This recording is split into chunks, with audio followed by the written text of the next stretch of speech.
We are now going to have a panel, and the panel, as you can see from the title up here, is called Planning Through to Evaluation.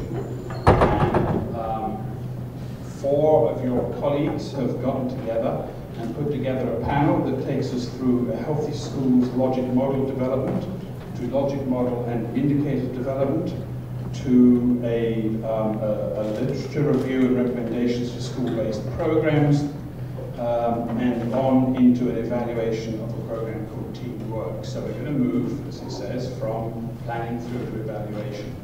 And we have four speakers. They will have 10 minutes each. And so they get off with a little bit less than you. So next time, you know a way to get out of having to speak 15 minutes is to organize a panel. On the other hand, so they're going to come up one at a time so they can see the slides that are up there. Then we'll put the panel together and they'll spend a few minutes. I've got a couple of questions for them just to get some discussion started amongst the four of them before we turn to you. We've got all of 90 minutes, so we've actually got oodles of time. First up is Pam Mulroy, and I asked each of them to tell me a little bit about what they think they're going to do after this is all over. And so Pam wrote that she'd like to pursue work in the field of healthy schools and community development.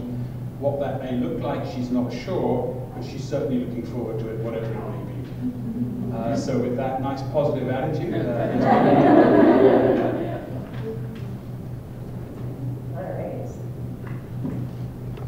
So my name is Pam Mulroy, and I completed my practicum at the Northern Health Authority. I basically was placed with preventative public health, but I sort of had broad exposure to all of the public health services. I had an opportunity to sort of follow a lot of people around and do that, but at the end of the day, I focused on healthy schools.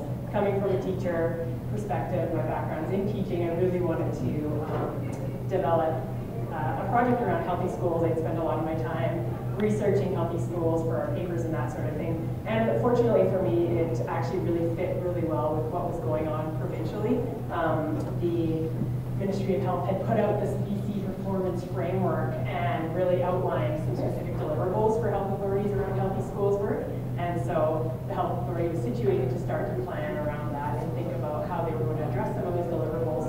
And I was able to support that through a logic model, which I will be talking about today. So the Healthy Schools BC Performance Framework is rooted in the comprehensive school health approach, which, as you can see, has four main pillars: teaching and learning, partnerships and services. It's got healthy school policy and social and physical environment. And the whole purpose of comprehensive school health is that you're moving away from sort of single interventions in the school, and you're looking at all four sort of pillars and approaching school health interventions from all four lenses. So the way I had it explained to me is it's a lens of the way we do work in schools. It's not just sort of, we're going to do a intervention around healthy eating, but how can you support that with policy? How can you support that with your curriculum? How can you sort of adjust your environment to support that? So I will move to the next one.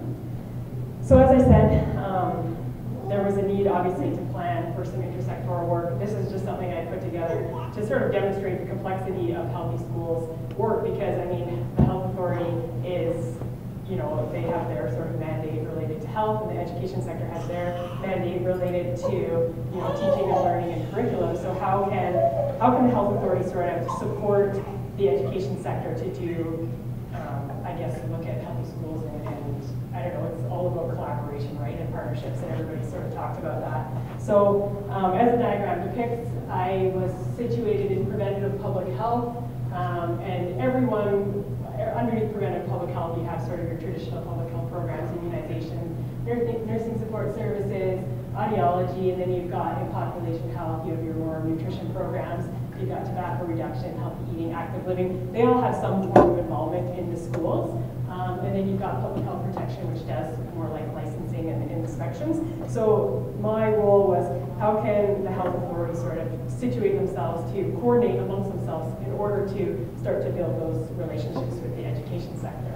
So that's what led to and of course I will say at the top is comprehensive school health, which hopefully informs both sectors, right? This is the internationally recognized sort of framework for health So yeah, hopefully that's something that's across both sectors. I'm not exactly sure too much about the education sector where it's at, but I think it's started to gain some momentum around that. And then of course on the other side there, there's probably way more, but there's other stakeholders, MCFD, you've got Dash BC, which I'm sure Jen will be talking about.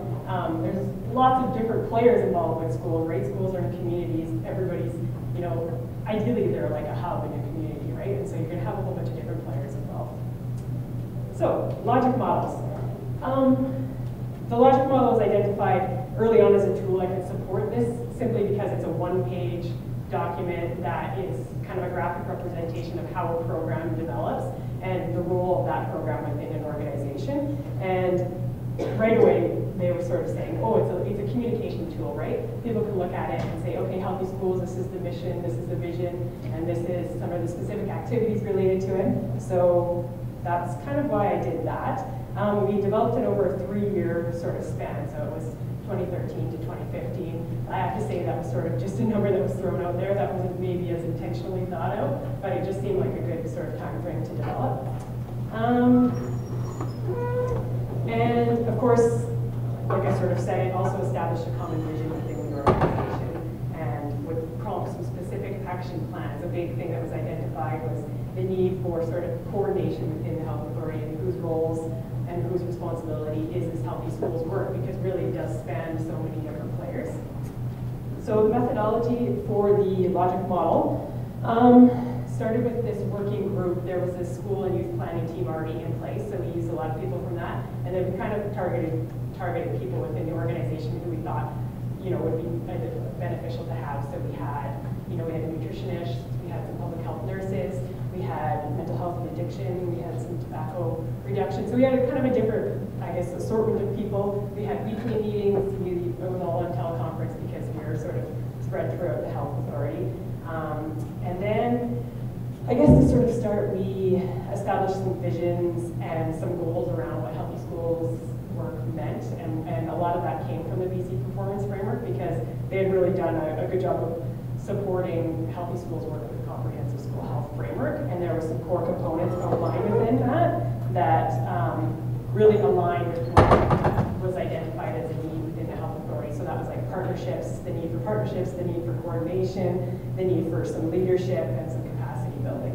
So we sort of focused on those core components as guiding tools, but as well as the Northern Health policies and processes. Northern Health had written a series of position papers, and one of those position papers was this guiding document on healthy schools, which was also rooted in comprehensive school health. So it sort of all seemed to come together, and that was a great thing. And then we had the development and review process, and every week we sort of met, we went through the logic model, we did some wordsmithing with it, that type of thing, and then we eventually presented it at the Public Health Operations Council, which is kind of like the leadership of public health and medical health officers, and so we had opportunity to present that, which was kind of a neat experience, and it was really kind of exciting because they were like, yes, like healthy schools, you know, really is important, and everybody was really excited about it. So I really hope that basically is sustained, but time will tell. So this is the logic model. It's got lots of information. I mean, I guess the intention with the logic model is that it was a standalone document, so we wanted to have enough information in the logic model that it would actually be useful and that it would actually sort of identify some specific actions. I'm not going to really go through the logic model because that would probably take forever, but basically you can see we've got our current situation on the left, and we identified some inputs, and these were inputs as it currently stands. So obviously there's desired inputs into the future, and that was something that was embedded more in the assumptions category, that perhaps there might be some more resources given to this. But and then we moved to the core components, and those were pretty much taken from the framework. And then we moved to some specific activities, and within the framework, I guess there's two main things. There was this consultation process, so health authorities were supposed to start consulting with school districts. I mean, the end goal is to have healthy schools plans developed, and that's like sort of a collaborative process, so health and education, other partners in the community. And the other part was capacity building around comprehensive school health. What does that actually mean? And I think there was a recognition, I'm already at 2 minutes. Okay. There was a recognition that obviously capacity building, you need to understand what comprehensive school health is if you're going to start to develop it. And you know what, I think I'm just gonna skip over that one. So in terms of like implementing the logic model,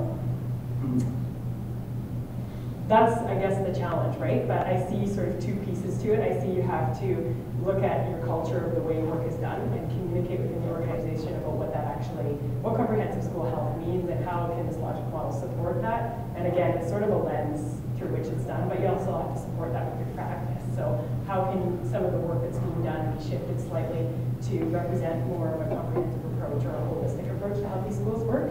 And then, of course, there's the partnerships piece. So within an organization, you've got departmental mandates, and then with the school districts, you've got previous like history of the way work is done, and school districts want things from the health authority and vice versa, right? So how can you sort of shift some of those patterns of the way work is done and then approach it collectively? And I guess that's the ultimate goal. And then, of course, this is kind of like cheesy. Why? Why is healthy schools work important? Well, obviously, we know that healthy students are more positioned to be successful in education, right? And better educational outcomes leads to healthier sort of futures, morbidity, life expectancy, income, and all those other social determinants. So it really is important, and I think that it's kind of exciting the potential that helping schools work really has. And actually something, Michael, you said yesterday was this idea about thriving, not just surviving. And I feel really the same thing about schools work. Like, can we create, and can communities create schools where kids can thrive and not just survive? Oftentimes you hear people say, oh, just make it through high school or just make it through school, but that's not actually what it's about. Can they be positioned to be really successful? And success doesn't have to mean like academic success. It's success at whatever, if that means for them, right? So it's not just about getting A's, but it's about being positioned to have opportunities. And last one, implications for public health. Well, I see that there's lots of implications, but those, I guess, were some of the main ideas. And since I'm sort of running out of time, I'll go on to the thank yous. So yeah. But yeah, firstly, thank you to everybody here. I mean, it's funny that not being able, we're probably not going to see each other again, maybe, right? Prince George, probably nobody goes up there. So,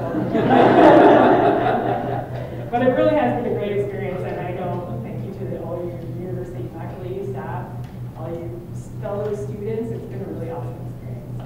I look forward to the future.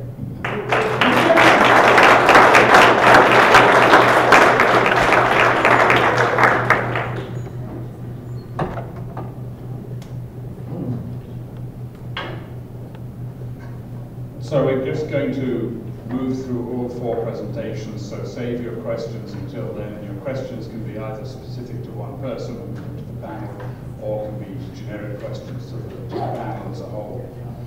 So next is oh no, sorry, I lost my place from you. It's Julie Moore. I think Julie Moore has seen some doesn't look right. Julie is going to talk about logic model and indicator development with respect specifically to bloodborne pathogens and sexually transmitted infection prevention. Work she did for Health Canada and First Nations Indian Health, and she will explain all that.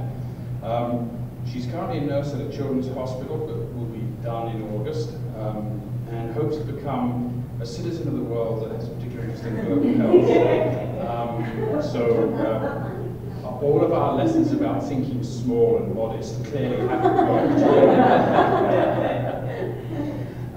She has a particular special interest in this issue of bloodborne pathogens, but also maternal and child health. Hopes to work at internationally and at a global level, and is thinking about doing a QSO placement as part of her next step. So, Julie, it's all yours. Thank you.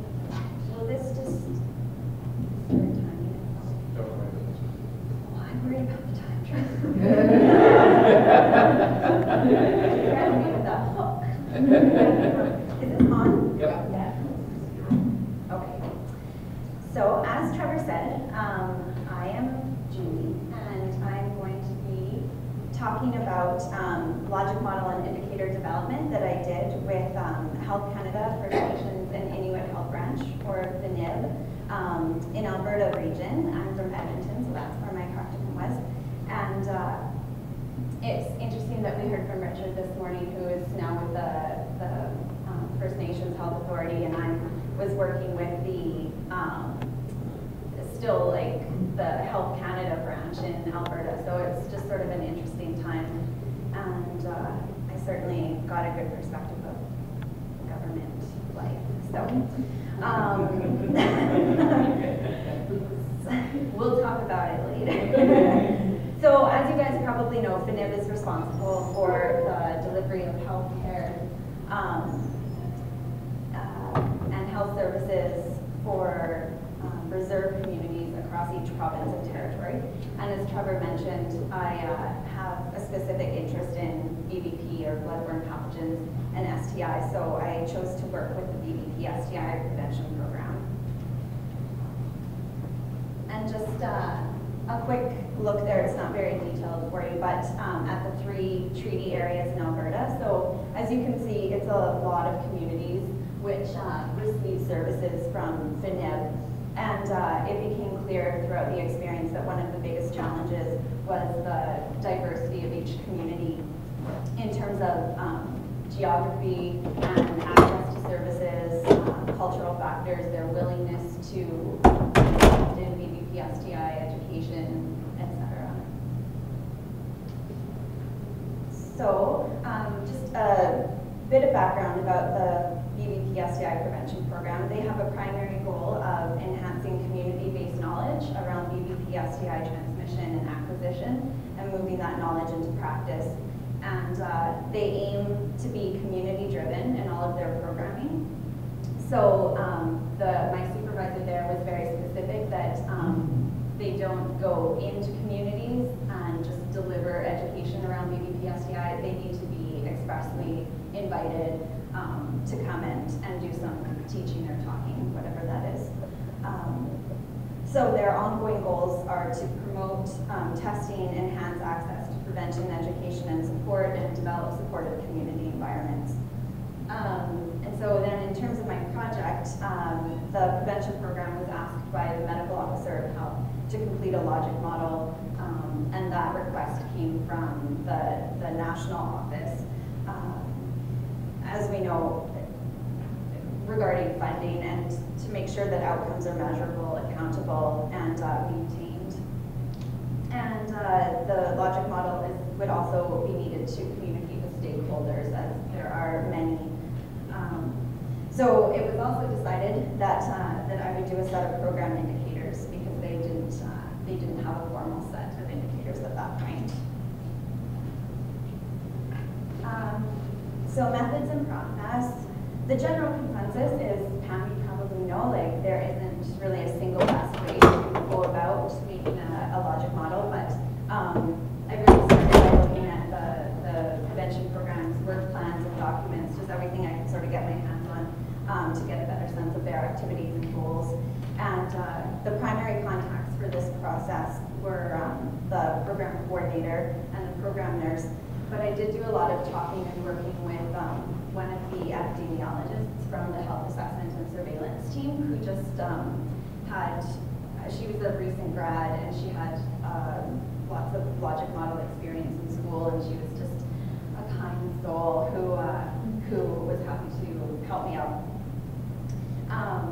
So the logic model was developed for an existing program, so I used a top-down approach by looking at the program's activities, etc., and then went through several formats and until we found one that everyone was happy with. For the indicators, each provincial or territorial region of PNIB is directed by a set of national indicators, so they have to report on the indicators which apply to them, and that's done annually by the BVP STI prevention program coordinator, who is my supervisor. So it would be helpful then for her to have a list that she can use on an ongoing basis.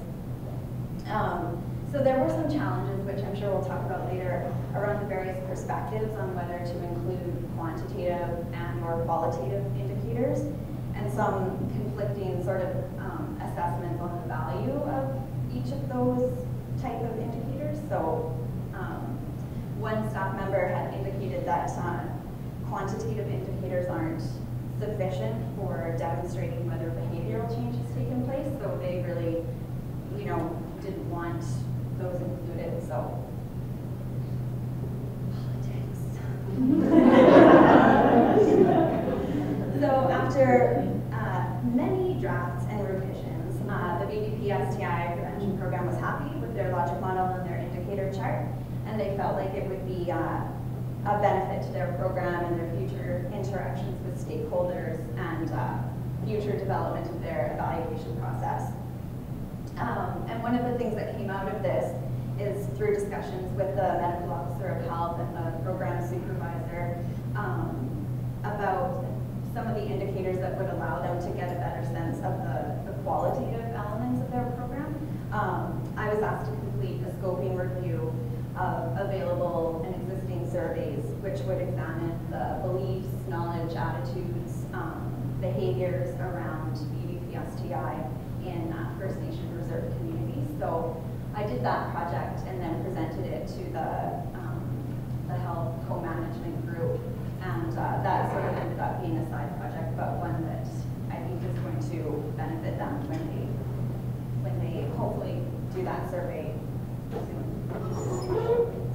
So my little logic model is more simple than it's but my supervisor really wanted it to be quite a simple piece of work that could just go on over the years. So as you can see, we have 5 main inputs, 4 long-term outcomes, and then there were 4 primary components, key activities, key program components, then with activities, outputs, short and intermediate outcomes, and then all with the goal of getting us to the long-term outcomes. So I won't go through it in the interest of time. But this is a little sample from my indicator chart. And for the purposes of this presentation, I chose a few of the indicators from the category of BBP-STI prevalence and incidence, because these indicators were developed through a collaboration with one of the epidemiologists from the Health Assessment and Surveillance team, who was really vital in helping to get more of these quantitative indicators.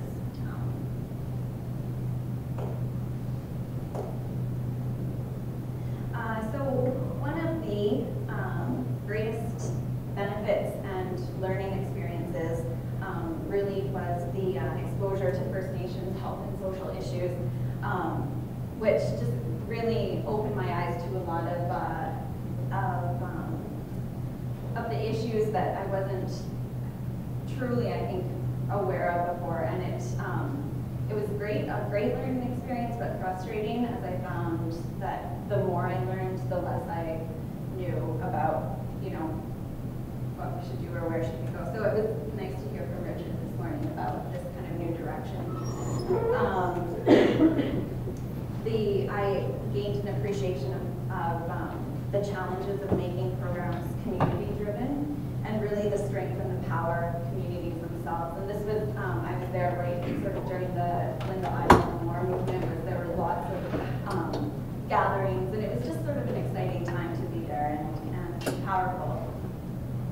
And of course, as I mentioned, politics, of course, played a role in the creation and the revisions of the logic model and the indicators and different perspectives, preferences. And there was a bit of a lack of, although collaborations were important, there was a bit of a lack of stakeholder involvement in the creation of the logic model. And listening to Pam, that seemed to be such a big part of what you did, and so I realized that we didn't really do that. It was just sort of me and the 2 kind of folks that I worked with, so that would have been nice. So in the end, the program gained the addition of the logic model and indicator charts, and I gained practical insights into public health fieldwork, and started really learning about the process of program design and monitoring and evaluation perspectives. The implications for public health here, I've really, like I said, started to learn about monitoring and evaluation, and it's an area that's really interesting to me, especially in BBP-STI issues, where their ideological and political influences, and so making sure that you're able to demonstrate efficacy is so important. Collaborative work was a big part of my practicum, and its importance, the involvement of stakeholders. The times that I did have it, it was amazing. The times that I didn't have it, I wish that I had. And I think the value of community-driven programming was really emphasized by my program or program supervisor, and so that's something that really stuck with me and was very powerful. So I just want to say thank you to Dr. Wadia Yakub, who's a medical officer of health there and sort of oversaw my placement. Karen Zganiak was the program coordinator, and Sabrina Wood is the program nurse there, and they were great. And then thank you to Kathy and Charlotte, my first and second readers, and Trevor actually put me in touch with Dr. Yakub initially, so yeah, thank you all.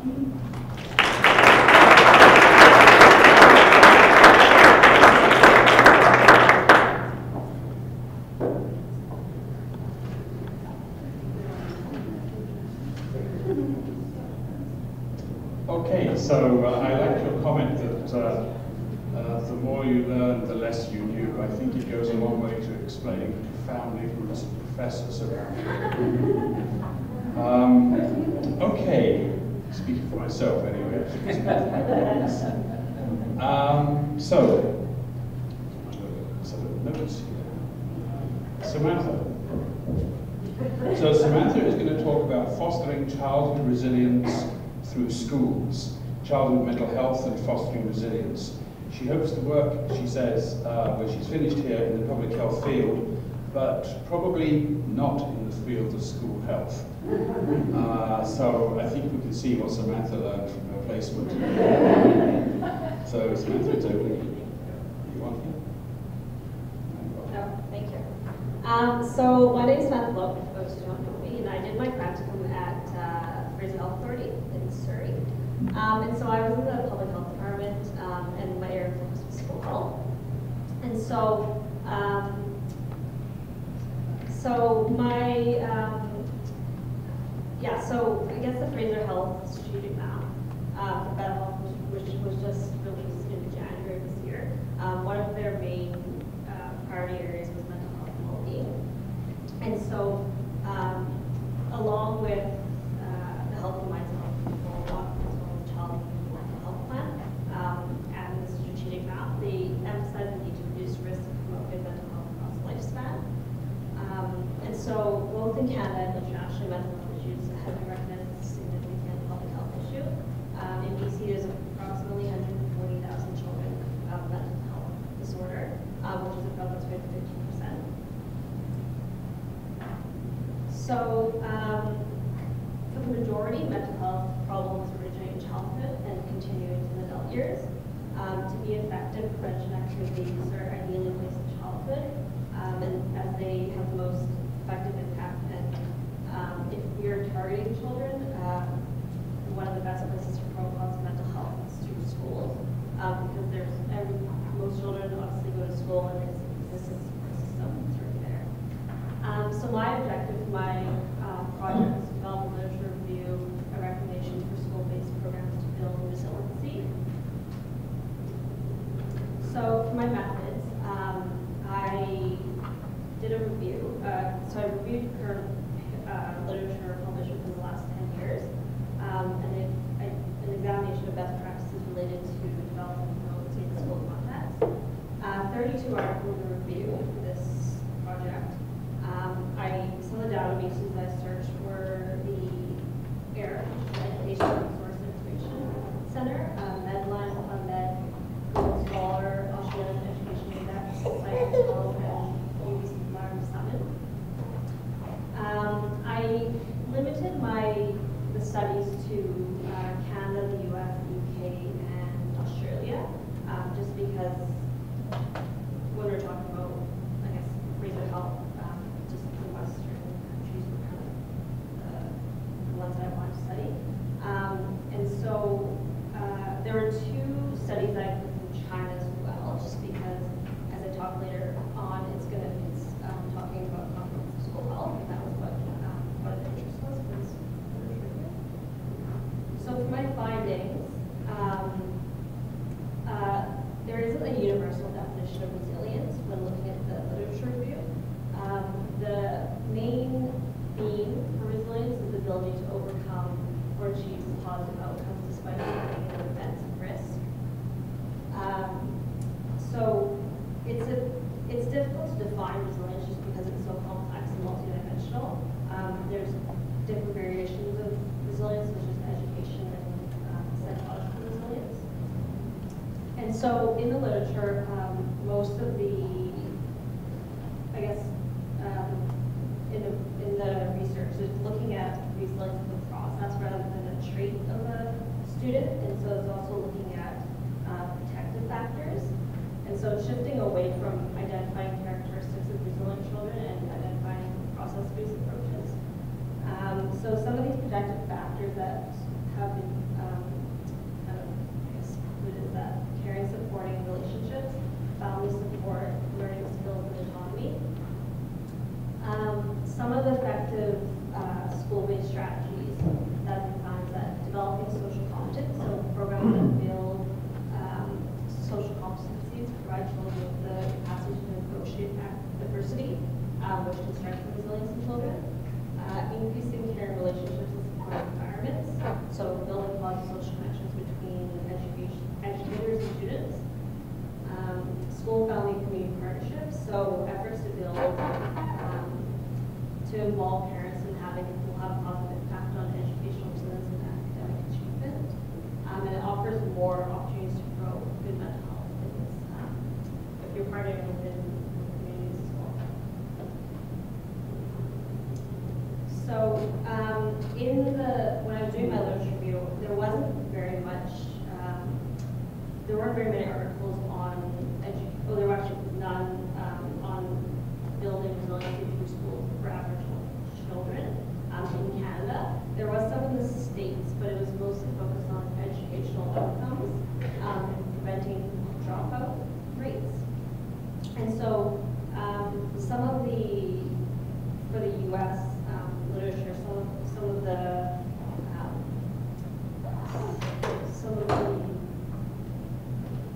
I guess kind of strategies to increase resiliency in Aboriginal students was to hire more Aboriginal staff and enculturation within the schools.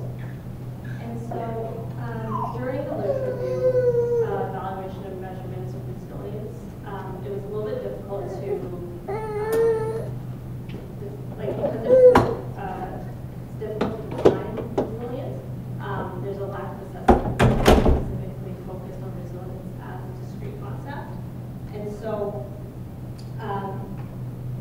I guess there's no stat measures, so it's hard to compare groups and compare programs just because some programs would measure outcomes while some would measure protective factors. And so it's difficult. Some would say, some would measure like outcomes which is self-esteem, but some would, if they're talking about protective factors, they're talking about what I was saying earlier about caring and supporting relationships and whether students have found support, learning skills, or autonomy to continue in school.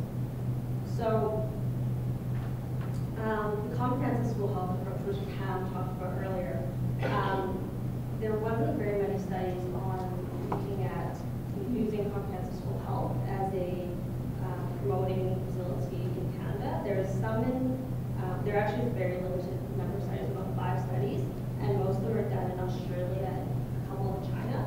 And so they have found that they are effective at building resiliency in children, but there's a lot more research on promoting positive mental health and not specifically about building resiliency. And so the studies have found that development of resilience, school connectedness, and self-capacity are influenced by the degree to which schools support the comprehensive school health approach. So for my discussion, like I said earlier, there's a lack of studies on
providers there, Marcus Lund, who's the mental health officer in charge of school health at this health.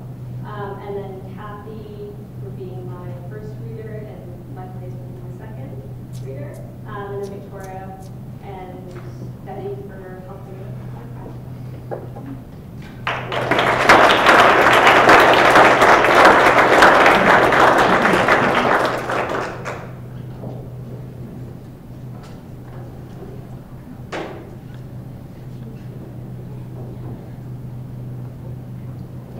Thank you. Okay, so last but by, excuse me, by no means least, Daniel Kilpatrick. Now, Daniel says that it's very interesting that he did his practicum, as he'll explain, at Canis, working with people with disabilities. And he said he's truly started to find his passion in life working with individuals with disabilities. Doesn't believe that we can live in a society where there is such inequalities between the disabled and non-disabled population. So that's what he wants to spend his time doing, working on that set of issues. So Daniel, it's all yours.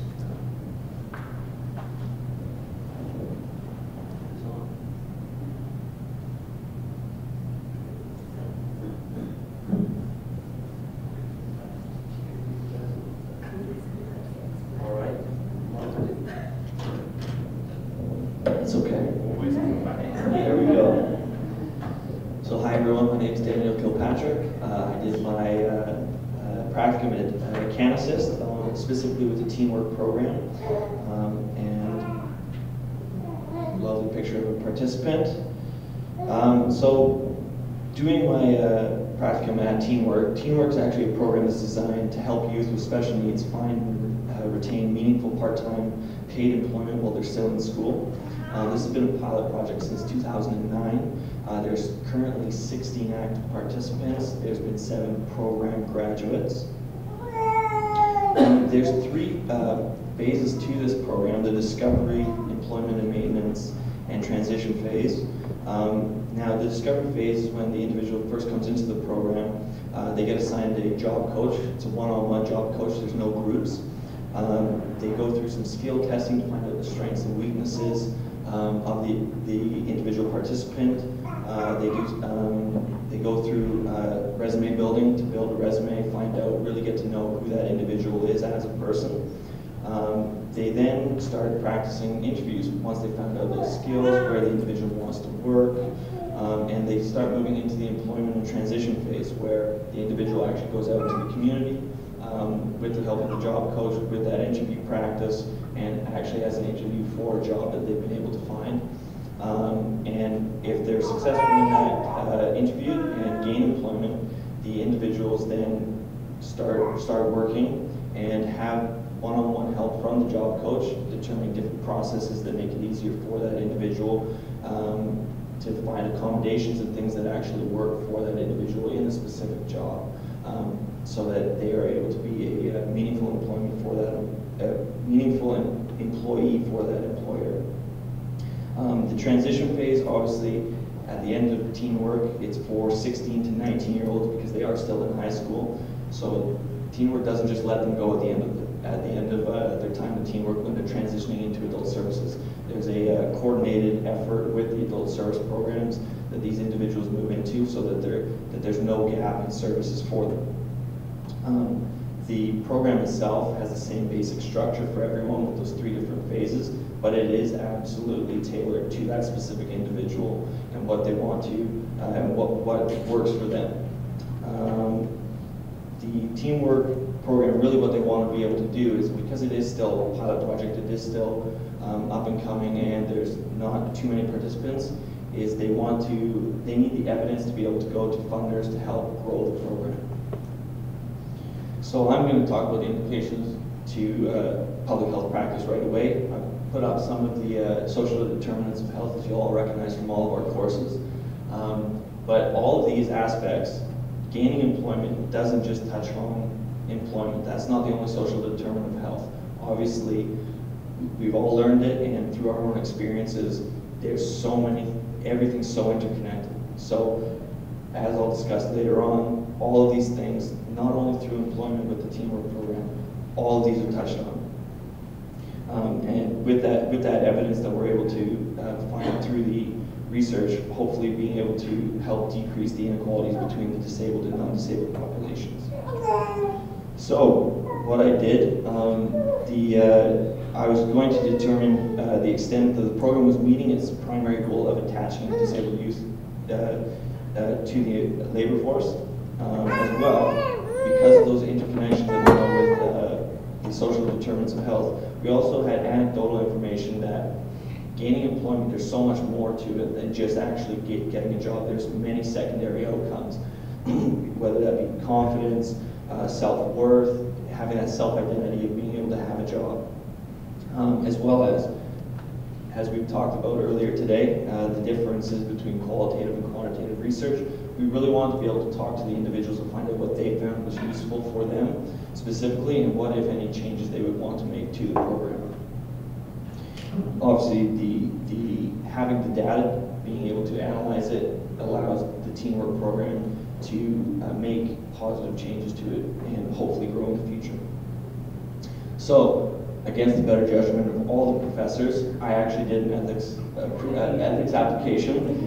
So I apologize, but wanted to go through for it. So every project up at UVic with humans or animals has to go through the ethics approval process. It took about a month and a half to write it, and what's really great about the ethics approval that I found is you really have to take that step back before you start anything. You have to understand all the little details of your project, whether that be why you're actually doing it, how you're going to recruit individuals to take part in it, how you're going to get their consent, what risks, benefits there are to that actual research that you're going to be doing. So after writing it for a month and a half, I was actually quite lucky. It only took about 2 weeks for them to respond to me. They had some suggestions and changes that they would have liked to see with the project. Changes were made, and then within a couple of days we had the approval to move forwards. Oh, the internet.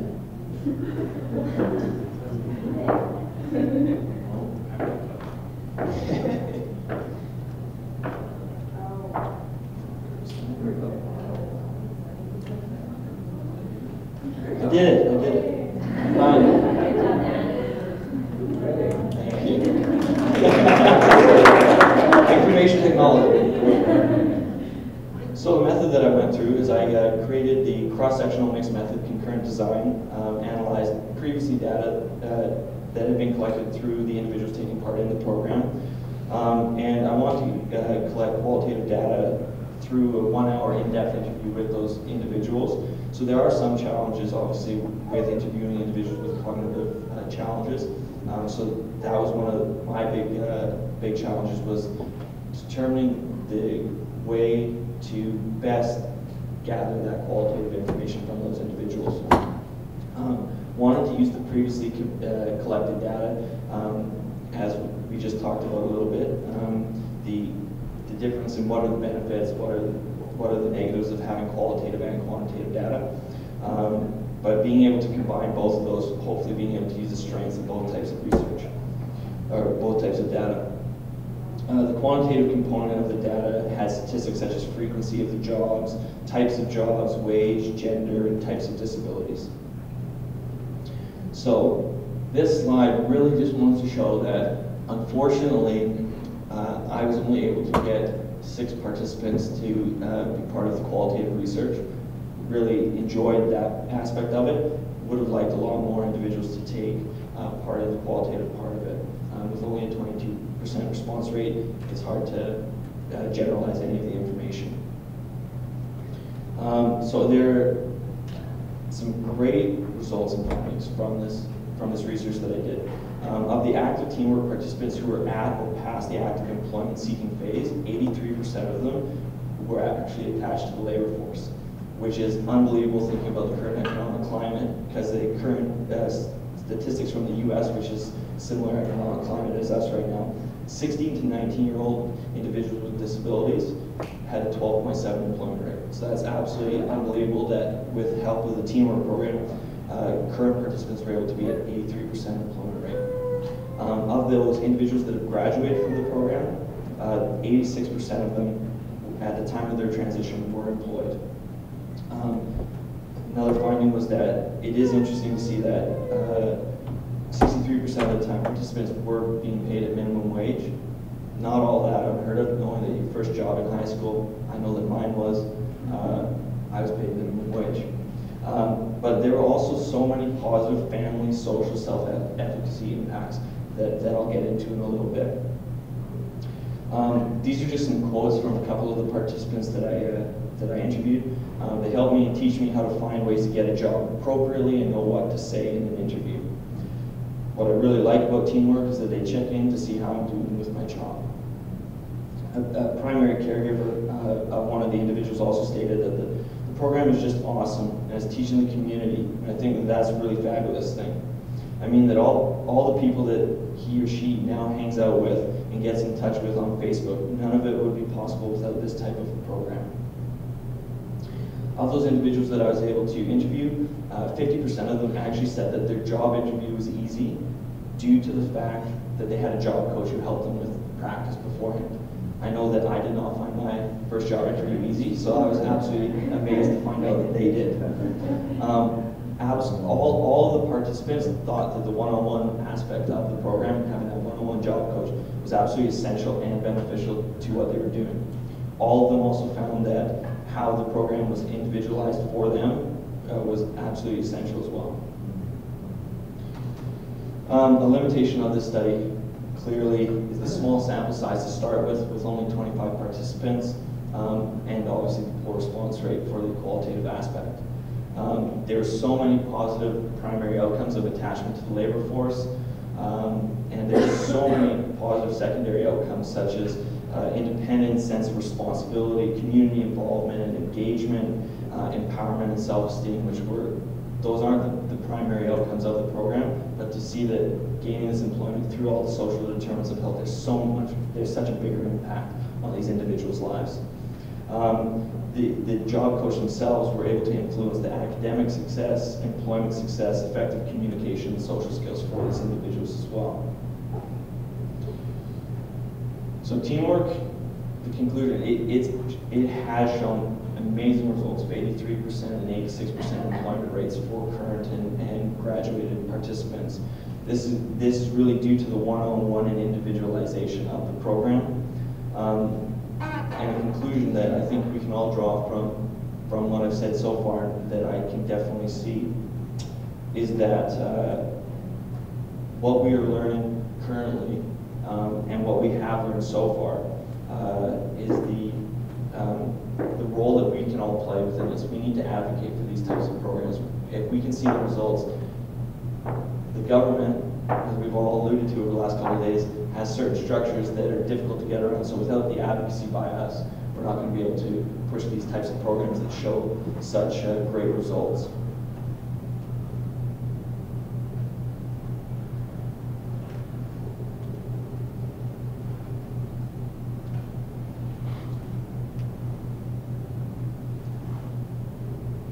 So I'd just like to acknowledge Dr. Nigel Livingston at Canada System Teamwork for being my supervisor, Michael Hayes for also helping out with my placement and the ethics approval and helping me shape and design the research that I did, as well as being the second reader. And I apologize that my paper is 147 pages long. The teamwork staff, Elise and Hamish, just for letting me become part of the program, learning about it, showing me what to do. The teamwork participants themselves, I had an absolutely fantastic time getting to know these individuals, and the UVic faculty and staff that have brought me to this point. So thank you.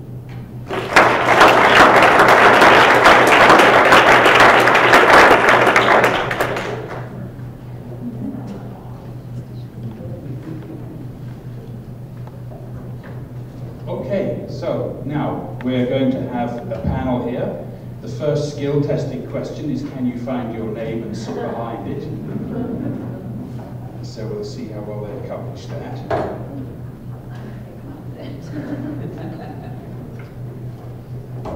You increase your chances if you sit down loud. Yeah, exactly.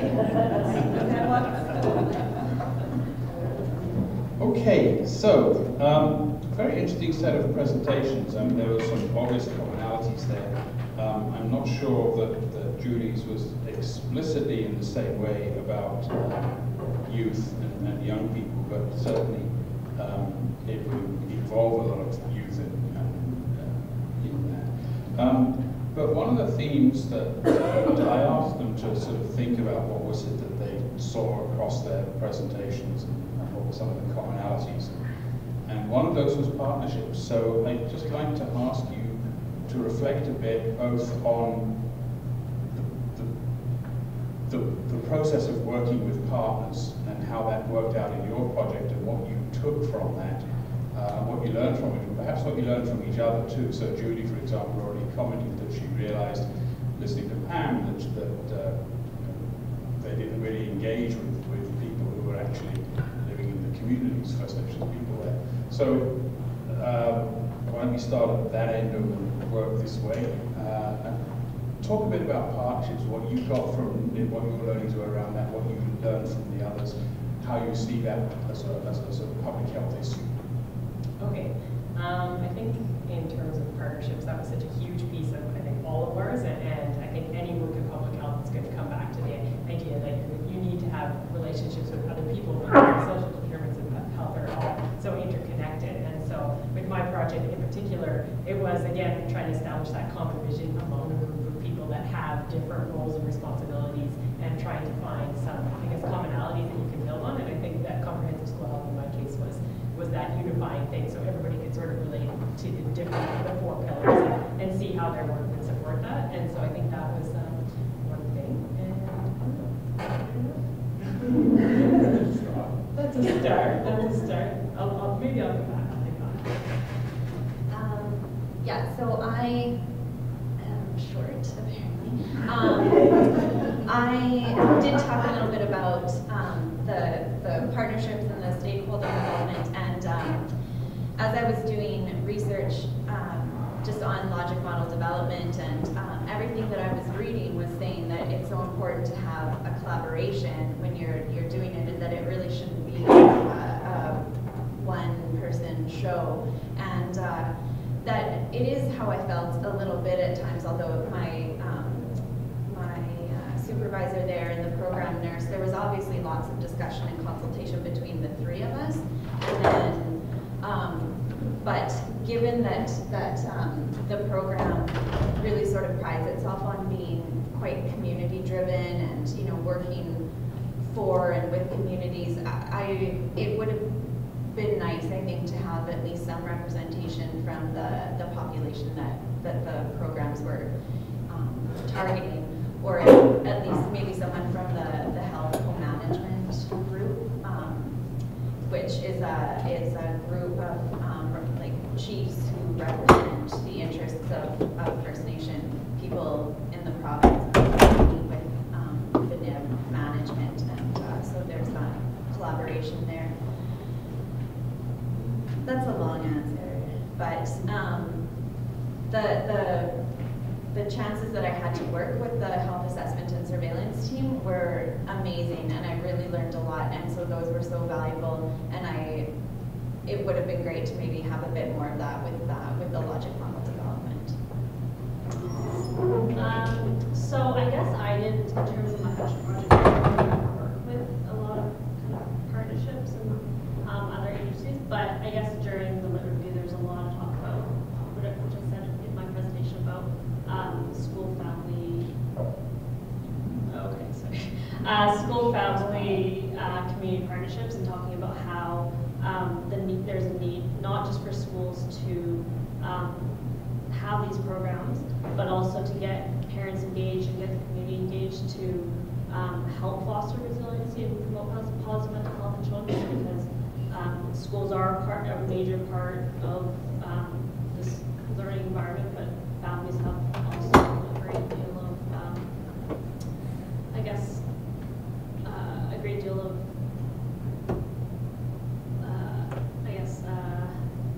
kind of influence, yeah, in terms of how they're, what kind of, how their children are going to, how positive their health is. So, and then communities are also a major part, so health authorities and different, even just neighborhood level communities are probably going to make a big deal in terms of what kind of programs they offer in terms of after-school help things or after-school programs or just kind of what different programs like that. So.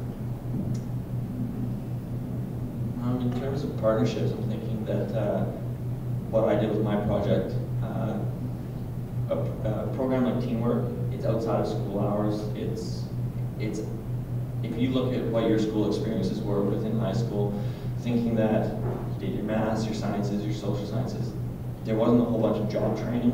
And so for individuals with challenges, it's really essential that we have these collaborations, these partnerships with programs that are able to provide these types of skills.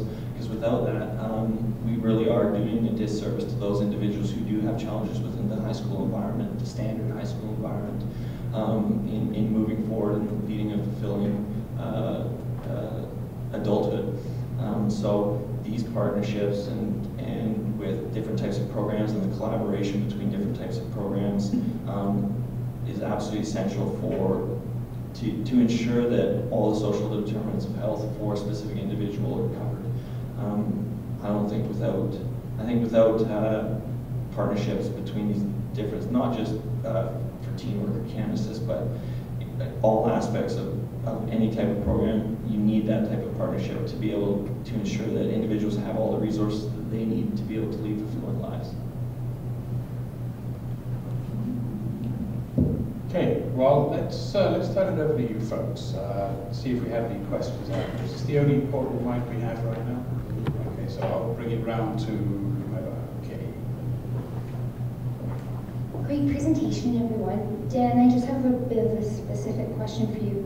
Can you speak a little bit to your qualitative analysis and the aspects of how do you transcribe when you do have those different types of errors and making sure you're capturing everything appropriately?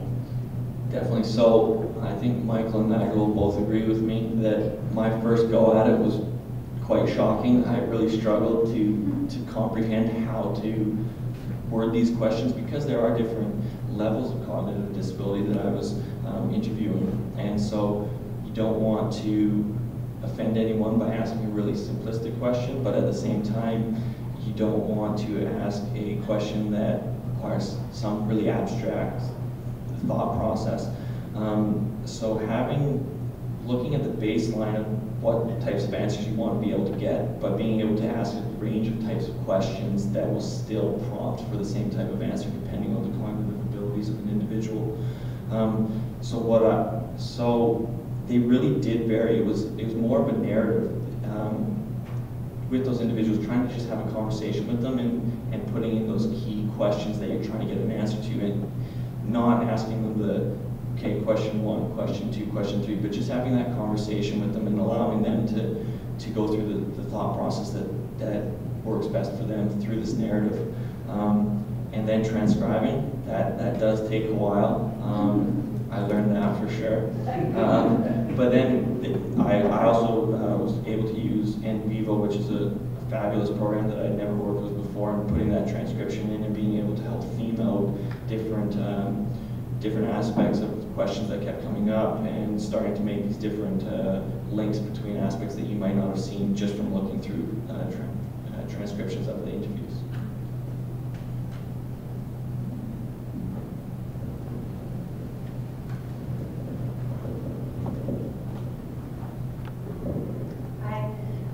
I have a question that relates back to partnerships. I feel that throughout our program, partnerships seems to be almost as common as social determinants of health, and we're constantly talking about it. But I'd be curious to know what you learned from or by your mentors about how to actually do it and how to do it better.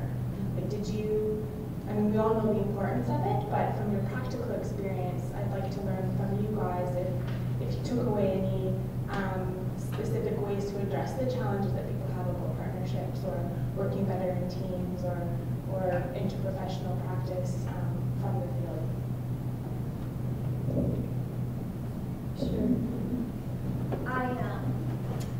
That was a good question. And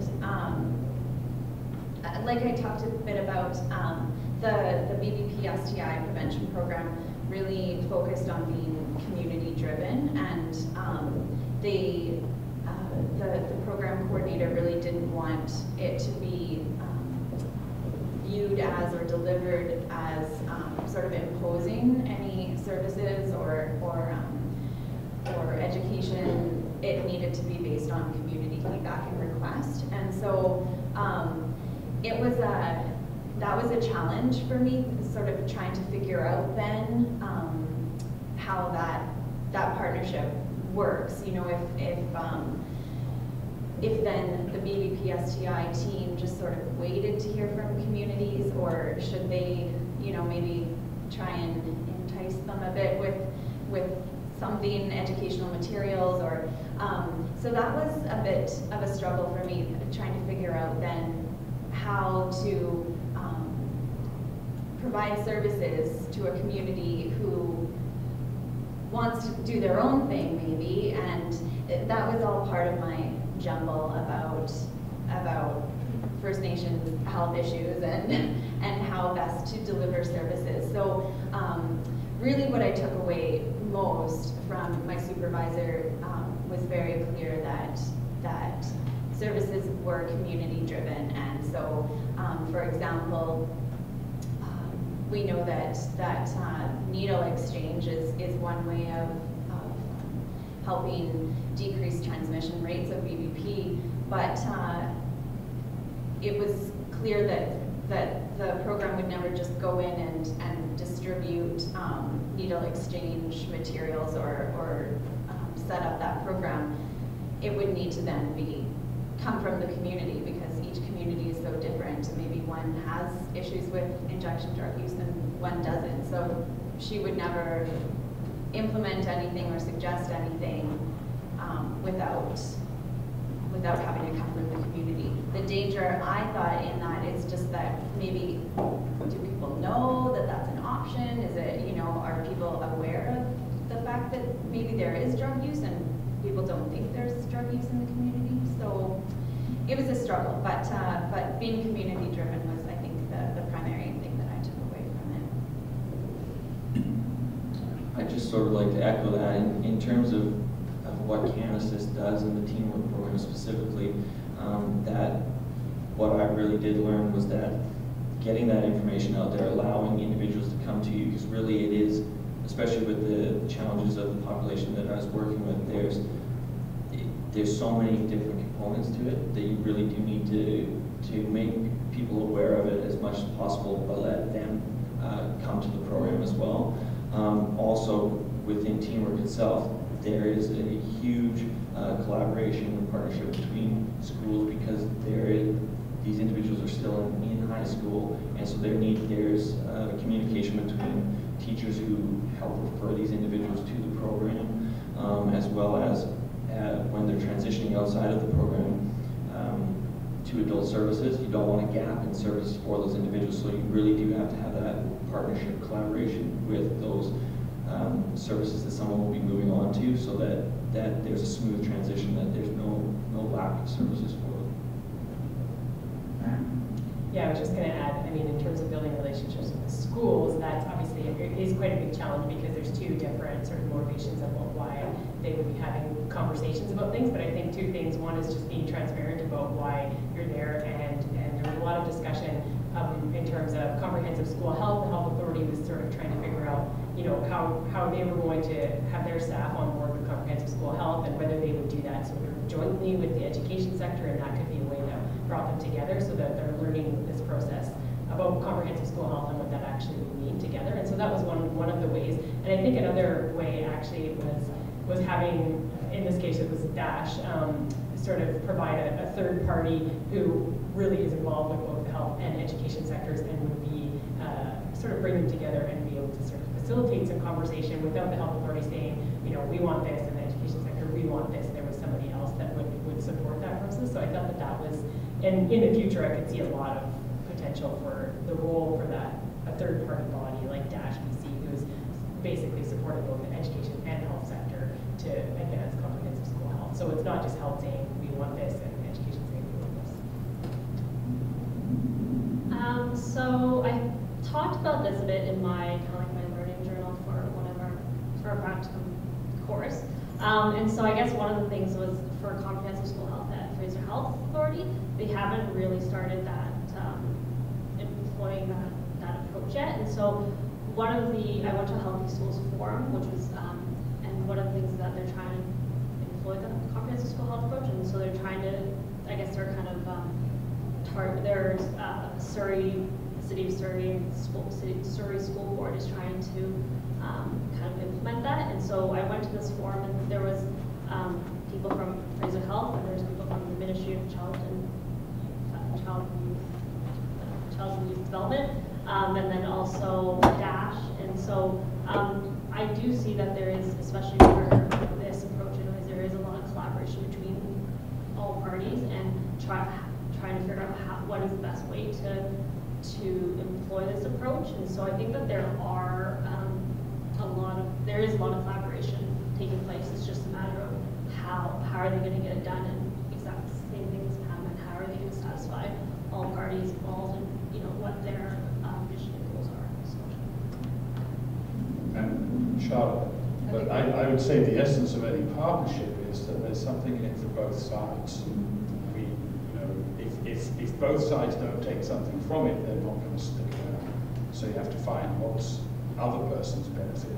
You know what your benefit is, but if you can't find out the other person's benefit and satisfy it, then they're not going to stick around. That's what I keep telling my husband.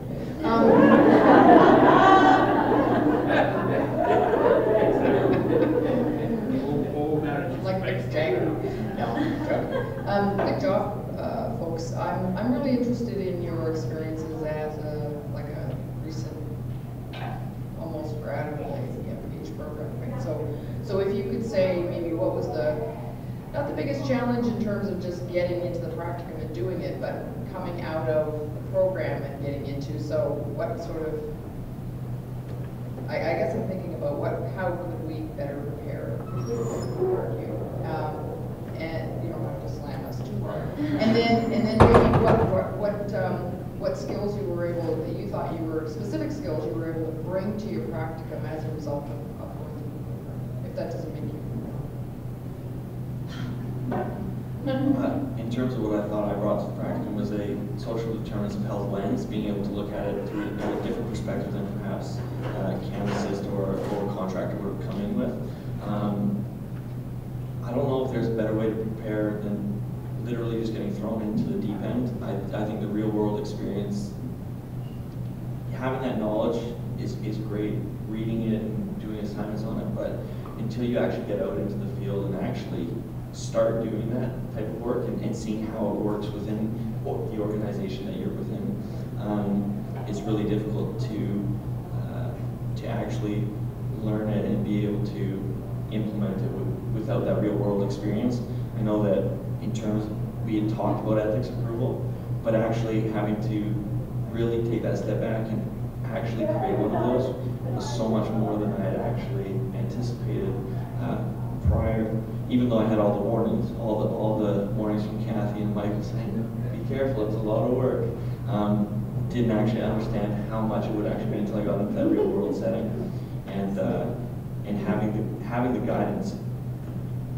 You can learn all the skills you want within school, but until you have someone who's actually working within that field and essentially a colleague of yours helping guide you along that path in the real world setting, I don't think you can prepare us any better than you have already. I would echo that in terms of having the lens of the social determinants of health and seeing that really reflected in the health authority and the conversations that were taking place there. I really felt like, okay, a lot of the conversations we were having at the university were also taking place at the health authority, so that was really nice. I think in terms of planning and evaluation, I think it would have been beneficial to have a bit more understanding of that process, just because it is a huge part of public health work and being accountable for programs being accountable, right? And I felt maybe I would have been better positioned if I had some more background knowledge about that. But like you say, you learn as you go. And in terms of the logic model, I mean, there is lots of literature out there, so you can kind of figure it out as you go. One piece I can see. When I got to my project wasn't sorted out. It took a little while to decide what I was going to do and stuff. And then my supervisor there kept referring to my expertise in logic models. I was like, you've been misinformed. I'm just learning too. So I agree with that.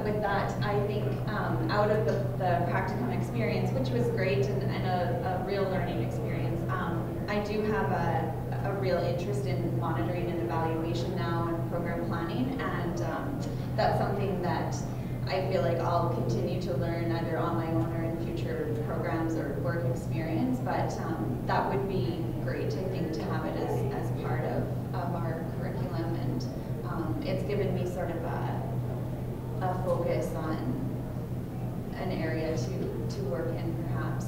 And I don't know why I mentioned this now, but I went to a meeting of a bunch of epidemiologists from the province, and it was just so fascinating. And they talked about field epidemiology and all kinds of jobs that I didn't even know exist. And I got sort of excited about that there's just lots of other opportunities even after this degree that to do, for example, field epidemiology. It would take further education, but it's just, there's lots of opportunities that it's good to maybe discuss as a group. But more, yeah, I guess kind of one of the things is more epidemiology, like public health surveillance, and a little bit more of that in terms of we've done a lot of, which was great on social determinants of health, but a little bit more on the kind of surveillance side. And so the same thing as Pam's, I guess, was that you kind of, once you get put into or where you are, you kind of, the things that they talk about is very similar to what we talked about during in our classes, and it's just health equity and just different things that you know in the back of your head, but you kind of, you get it. And you kind of, I guess, learn more about it. So, yeah.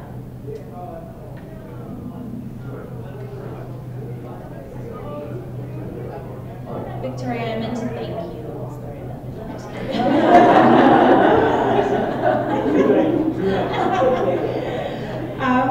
So I have a question about logic models for Julie and Pam.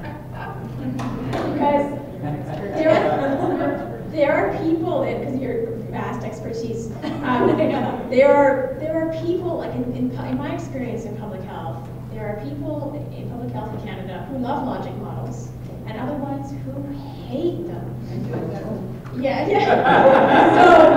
So I was thinking to myself as you were presenting about like sort of the pros and the cons of this way to organize information.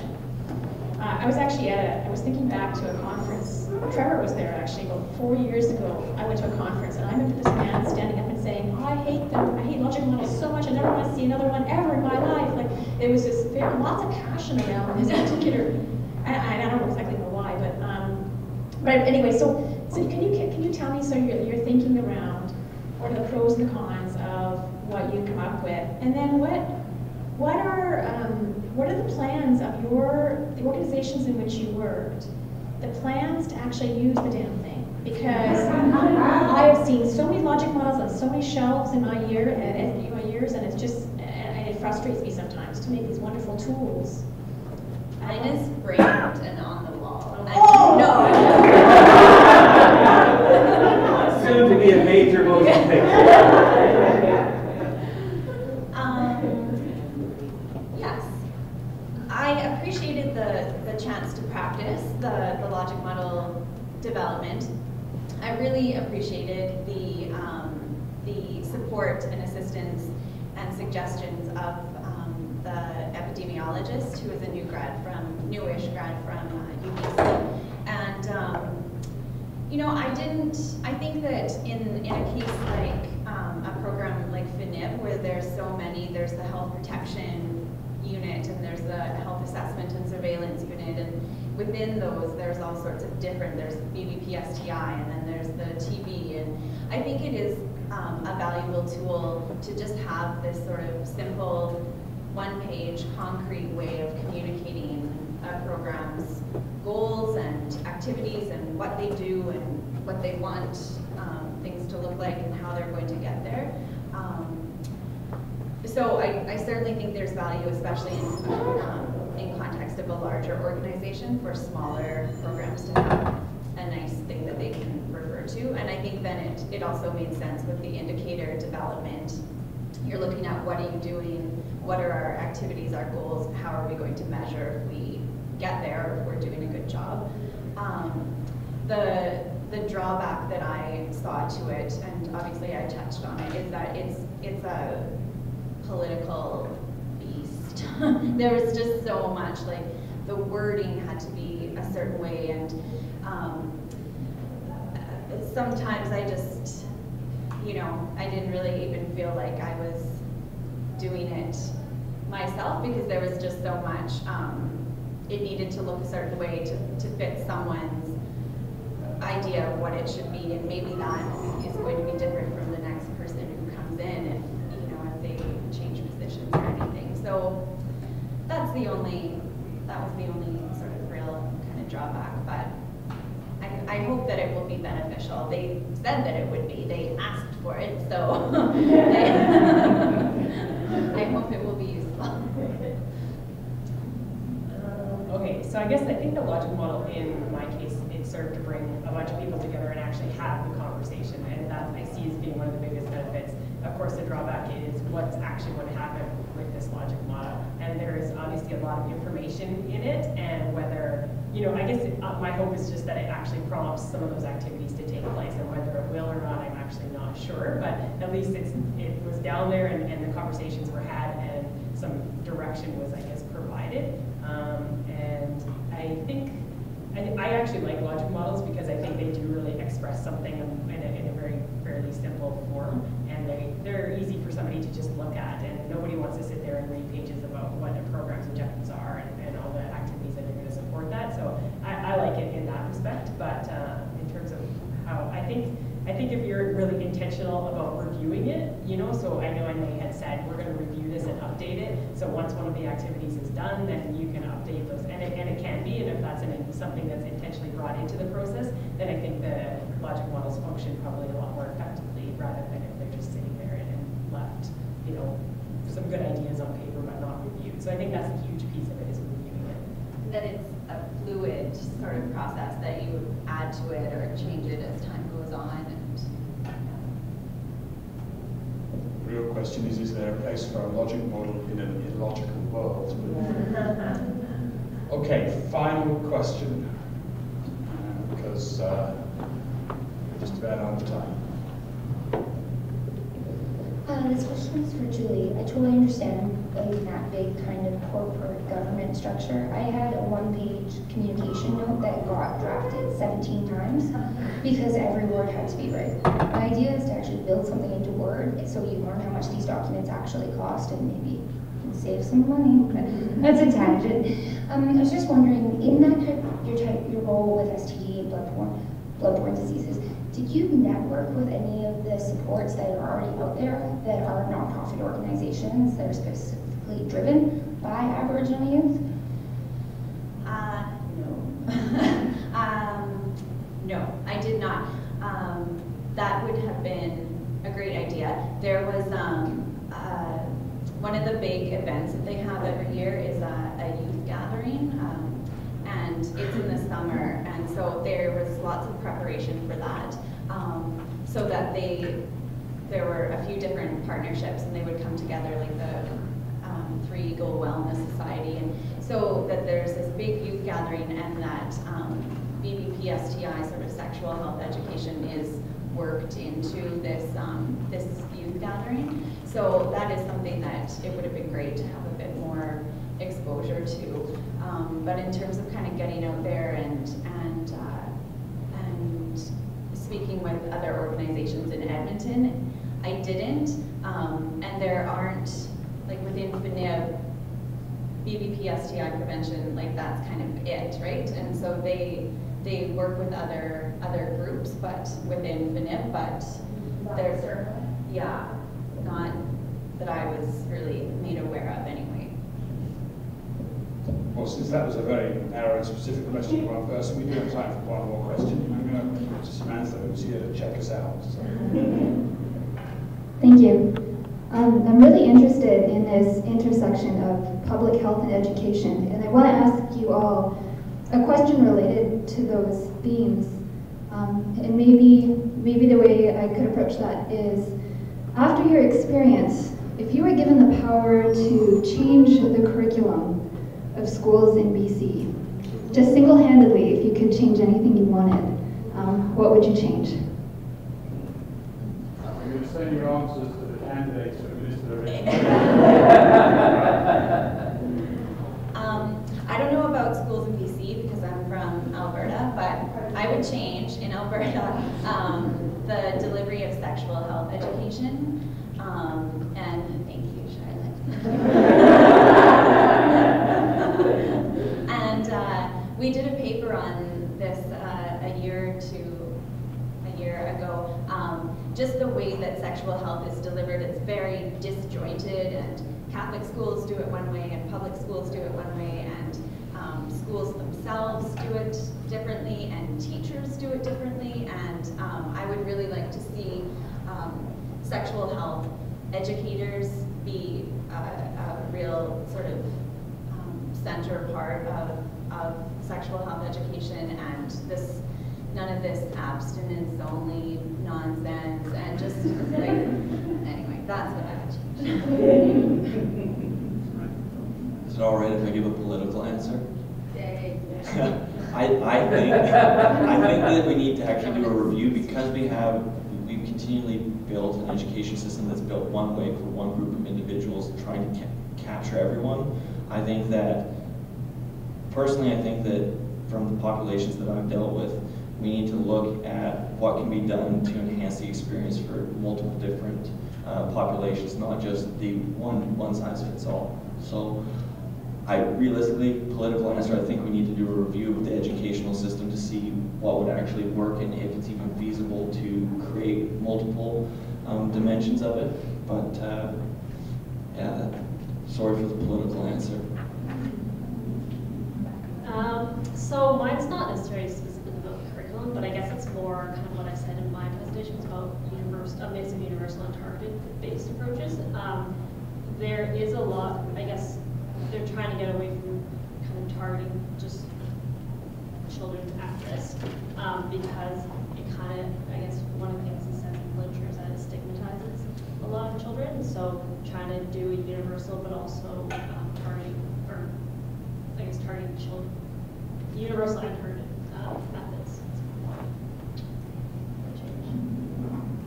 That's a really tough question. I don't know if I would say, like, oh, this needs to come out of the curriculum, this needs to go in, but again, sort of to echo what Dan said, how is it being delivered to best support all those students so that they can be successful in that learning environment for whatever that may be. So I guess that's what I would say. I think education is so much curriculum driven, and maybe it could be taken a step back from always, oh, what's the learning outcome, and being really driven by those learning outcomes, or rather being driven from sort of that setting school-based approach to education and how you're teaching kids a whole spectrum of skills. And so much of the curriculum and so much what teachers do is outside of what the learning outcomes are. And so maybe just like is honoring that a little bit more in the education, or in the curriculum, so that when you look at the FSAs or whatever, that's so much driven by what the learning outcomes are, and is that actually really beneficial, and I guess public health, can bring their perspective in and maybe broaden that,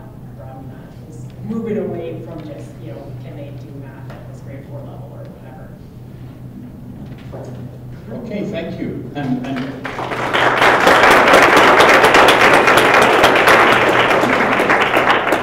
just a word about that, the universal and targeting thing, the language that Michael Marmot and his folks in the UK are using now is becoming better known as proportionate universalism. So it's universal, but it's also particularly strongly provided or particularly focused on groups of particular need. So it's universal and targeted, not one or the other. It's called proportional universalism. Anyway, thank you very much. Very interesting panel. We now have a lunch break. You're on your own for lunch.